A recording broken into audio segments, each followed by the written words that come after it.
Yo guys, welcome back to my channel ya. Jadi publik Indonesia lagi-lagi diviralkan ya, dihebohkan dengan masalah naturalisasi pemain ya. Setelah kemarin ada berita hoax tentang Ayase Ueda, kali ini datang dari pesepak bola yang memang pada dasarnya pernah ditawari untuk menjadi warga negara Indonesia dan membela timnas Indonesia ya. Dan dia adalah Jordi Weerman ya. Jadi Jordi Weerman ini memiliki nama lengkap Jordi Hendrik Nicolas Weerman ya. Lahir di 25 Maret 1999 ya. Ya artinya masih 25 tahun lah, masih termasuk pemain muda. Dan pemain ini lahir di Den Haag, Belanda ya. Dengan tinggi 1,8 meter ya. Ini pemain yang tinggi ya, 180 cm ya. Dan posisinya adalah gelandang ya. Jadi ini pemain yang kita cari-cari selama inilah, setelah menambah backup dari pemain gelandang ya. Nah, masalahnya apakah benar ya si Jordi ini akan dinaturalisasi atau tidak? Ini yang menjadi tanda tanya bagi kita semua ya, karena kita tahu memang si Jordi ini pernah dulu-dulunya ya, ketika awal-awal itu pernah dihubungi oleh PSSI ya untuk dinaturalisasi di 2022 ya. Ketika itu dia rencananya dinaturalisasi bersamaan dengan Sandy Walsh dan Jordi Amat ya. Tapi sampai hari ini belum dinaturalisasi. Namun dari wawancaranya dengan Yusa Nugraha ya, salah satu YouTuber yang sering podcast dengan pemain-pemain naturalisasi ini, mengatakan bahwasanya ada miskomunikasi saat itu ya, dimana saat itu dia sedang melakukan proses perpindahan klub ya dari Luzern ke ADO Den Haag ya, dan tidak menanggapi serius tawaran PSSI ya, itu yang diberitakan ya. Padahal sebenarnya menurut dia saat itu dia juga sudah siap ya untuk dinaturalisasi. Jadi sampai hari ini itu belum ada kejelasan mengenai status daripada seorang Jordi Weerman ini. Hingga baru-baru ini katanya di bulan 8, di Oktober dan September itu ada komunikasi dengan PSSI ya, ketika ada anggota PSSI yang menanyakan kepada Jordi apakah siap untuk membela timnas. Dan Jordi dengan yakin mengatakan bahwasanya dia siap untuk membela tim nasional Indonesia ya, apalagi sekarang timnas kita lagi bagus-bagusnya. Saya rasa semua pemain juga yang memiliki darah Indonesia bakal mau ya untuk memperkuat tim nasional Indonesia. Jadi saat ini dia sudah menyampaikan bahwasanya dia siap dan dia mau ya, sekarang tinggal daripada PSSI dan STY lah. Namun yang kita ketahui saat ini dia udah bermain di Indonesia ya, di Madura United tepatnya ya, dan kita tidak tahu ya apakah dengan bermain di liga lokal ini mengurangi kemampuannya atau tidak ya. Itu yang masih menjadi pertanyaan ya. Memang kalau di Madura United dia terus bermain ya, menit bermainnya pun full gitu loh. Namun ya seperti itu. Terakhir dari obrolannya dengan PSSI itu di bulan Juli Agustus ya, dan belum ada kontak lagi ya setelah itu ya. Tapi ya kita kurang tahu ya apa yang akan terjadi ya, karena ya kedepannya kita memang butuh seorang gelandang ya saat ini ya, karena dengan seiring bermainnya cuma ada 3 saat ini kita ya, Tom, Ivar, dan Nathan. Nathan pun sebenarnya posisi aslinya itu bukan di gelandang bertahan, sebenarnya di back kiri, cuma sering dioperasionalkan di gelandang bertahan. Jadi kadang-kadang kalau salah satu pemain aja tidak ada, seperti ketika melawan Jepang tidak ada Ivar ya, kena akumulasi kartu, itu kita keteteran. Yang di tengah itu kita kekurangan pemain sebenarnya. Apalagi Tom Hai itu sering dimainkan hanya 60-70 menit ya. Begitu Tom Hai keluar, kadang-kadang ya masuk Nathan ya, masih kurang pelapis. Bahkan Erick Thohir sendiri juga mengakui bahwasanya kita di bagian gelandang masih kurang dan masih mencari pemain lagi gitu loh. Yang kita gadang-gadang itu Jairo Ridewal belum ada kabar sampai hari ini ya. Mungkin ini Jordi bisa menjadi opsi pembeda ya, karena berhubung juga Jordi dulu pernah ditawari gitu di tahun 2022, tapi nggak tahu ya di saat ini ya, karena kemampuannya kita tidak tahu, karena dia bermain di Madura United ya. Maksudnya dari segi kompetisi kan ya Liga Indonesia tanpa mengecilkan ya memang di bawah daripada Liga Belanda gitu loh competitiveness-nya. Jadi kita nggak tahu ya apakah yang ada di pikiran STI, apakah dia masih mau atau tidak mau gitu loh. Tapi kita bahas track recordnya daripada seorang Jordi ya. Jordi ini memang pemain yang besar dan melalang buana di Liga Eredivisie ya. Ini dari senior karirnya itu dari tahun 2019 tuh dia udah membela Feyenoord ya sebanyak 7 kali ya. Lalu pernah bermain dipinjamkan ke Dordrecht ya. Lalu ke Lucerne di Swiss ya, klubnya yang juga dulu Kurniawan pernah bermain ya di Lucerne. Lalu bermain 1 musim di Lucerne.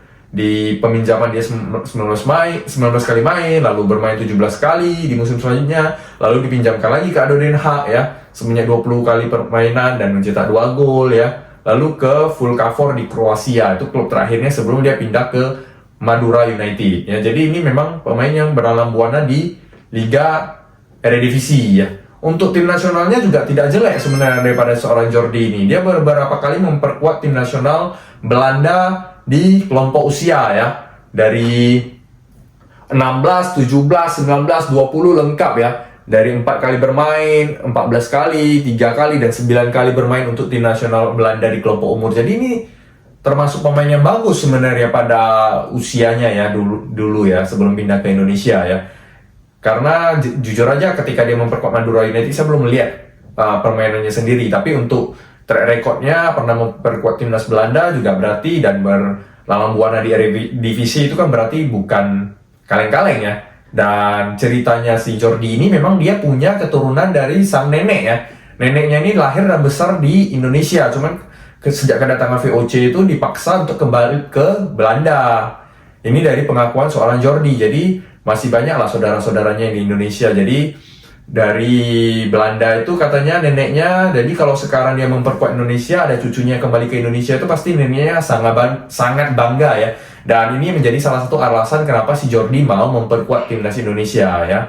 Dan untuk statistik secara klubnya itu ya, di FC Lucerne itu dia total permainan 45 kali ya, dengan 2 gol dan 1 assist. Lalu di Feyenoord U19 itu 40 kali main dan 3 gol dan 2 assist. Di FC Dordrecht itu 24 kali dan 1 gol dan 4 assist ya. Di ADO Den Haag 21 kali main, 2 gol dan 1 assist ya. Di Fulkafor itu di Kroasia itu 20 kali main dan 1 gol dan 1 assist. Sisanya ya di Feyenoord, Madura ya, Lucerne itu pemain sering aktif bermain lah. Memang golnya belum ada, tapi nampak dari menit bermainnya itu full gitu. Jadi pemain ini udah melanglang buana di Eropa lah, di Belanda khususnya ya. Jadi termasuk pemain yang oke lah ya. Kalau untuk secara performan dari kompetisi, dia juga sudah mengikuti banyak sekali kompetisi ya, seperti Champion Divisi ya. Ini udah yang paling banyak, 42 dengan 3 gol dan 4 assist ya. Champion Divisi ini buat teman-teman yang nggak tahu, ini adalah Eerste Divisi ya. Liga yang dimana Ivar Jenner bermain, Liga 2-nya Eredivisie ya. Cuman karena masalah sponsorship kadang-kadang disebut dengan Champion Divisi gitu. Dan dia sudah bermain di Super League ya, di Eredivisie U19 ya. Banyak lah dari ininya ya, termasuk Piala Presiden di Madura United. Jadi ini list kompetisi yang pernah diikuti daripada seorang Jordi ini udah banyak sekali, udah lengkap ya. Kalau dari yang secara cup juga sudah banyak ya, karena kalau tadi yang kompetisi, sekarang yang cup ya, dia sudah mengikuti ya Piala Presiden, Hrvatski Nogometni Cup ya di Kroasia, Toto KMV Baker Cup ya, Swiss Cup, lengkap sih, U19 Cup di Belanda ya. Jadi memang pemain yang bagus lah dari track record dan statistik daripada seorang Jordi Weerman ini ya. Untuk liganya dia juga udah mengikuti semua liga ya, Liga 1, Liga Kroasia, Liga Champions Divisi ya, Super League ya. Nih teman-teman lihat sendiri ya, di Eredivisie juga ada ya, karena dia pernah bermain di Eredivisie bersama Feyenoord ya. Jadi secara kompetisi dan kompetitifnya itu udah lengkap lah. Nah untuk pertampilannya di Madura United musim ini lengkap ya, dia bermain terus-terusan ya sepanjang musim ya, dengan 12 kali main dan tidak pernah diganti.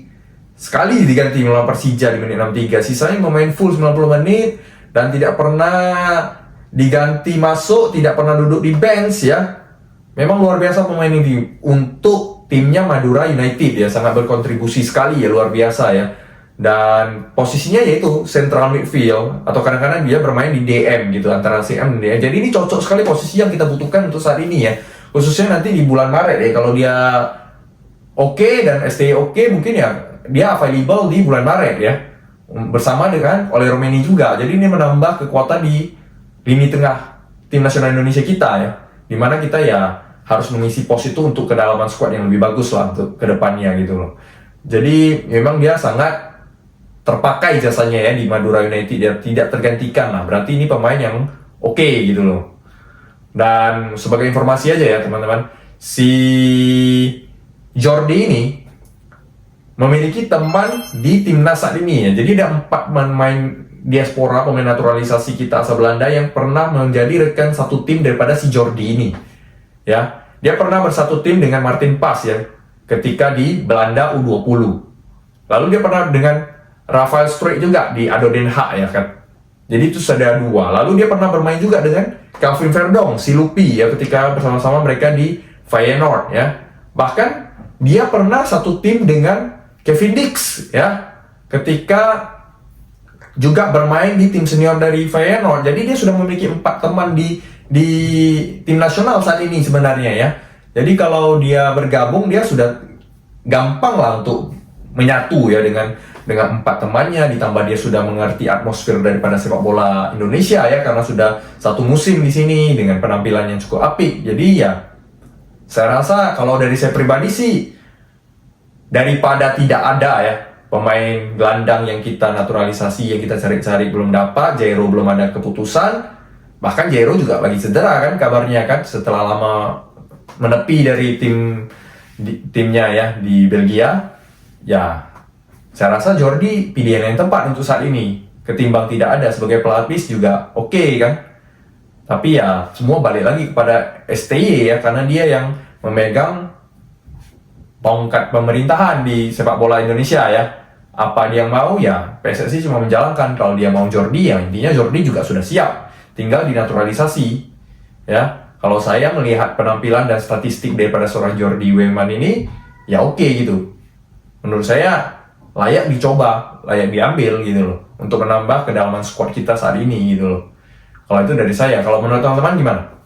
Apakah Jordi ini layak untuk dinaturalisasi atau tidak gitu, untuk memperkuat tim nasional Indonesia saat ini gitu loh. Menurut teman-teman gimana kelanjutannya? Kalau saya setuju. Kalau teman-teman, tulis di kolom komentar ya. Sekian video kali ini, terima kasih teman-teman yang sudah menonton ya, dan ciao.